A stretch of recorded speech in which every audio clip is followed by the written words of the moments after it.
Looking ahead, Providence City Council President Sabina Matos will soon be nominated to serve as Rhode Island's next lieutenant governor. Target 12 confirmed Governor Dan McKee's pick, which he's slated to announce this morning at 10 o'clock. 12 News reporter Kayla Fish live at the State House with more on this historic pick. Kayla?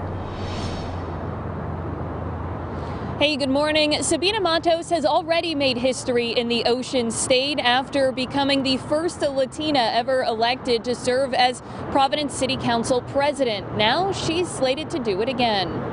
12 News confirmed Governor Dan McKee plans to nominate Sabina Matos to serve as lieutenant governor. The 47-year-old would be the first woman of color to hold the job. She was born in the Dominican Republic and moved to the U.S. in 1994. If you think about how I arrived here as a 20 years old without knowing the language and everything that I have been able to accomplish, these are things that only happen in a country like this country. It doesn't happen everywhere.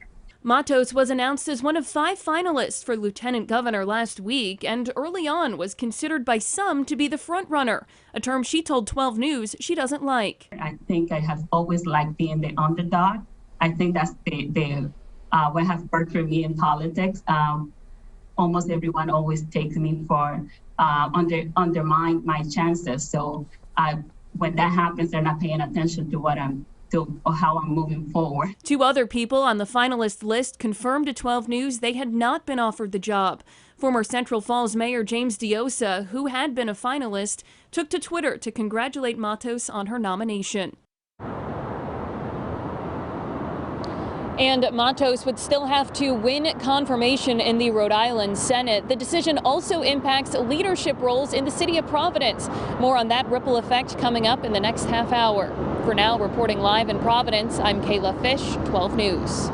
And we continue to follow developing news from the Rhode Island State House. That's where Governor McKee is planning to officially announce that he is nominating Providence City Council President Sabina Matos to serve as the next lieutenant governor. Target 12 confirmed the pick late yesterday. 12 News reporter Kayla Fish joins us live outside the State House with more on the ripple effect this decision will have.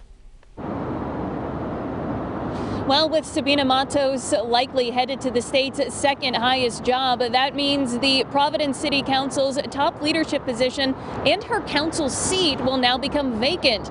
Now, normally the council president pro tem would take over as acting president, but that position is currently vacant after Councilman Michael Correa's resignation.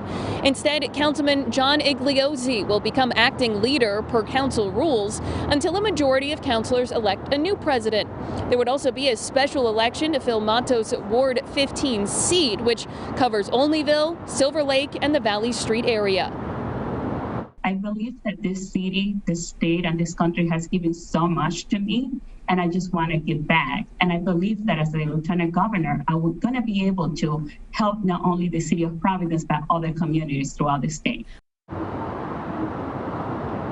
Now, again, that official announcement expected to take place this morning at 10 a.m. It'll take place right here at the State House. Then, according to the governor's public schedule, the two will visit a Pawtucket coffee shop and then tour a vaccination clinic in Johnston. Reporting live here in Providence this morning, I'm Kayla Fish, 12 News.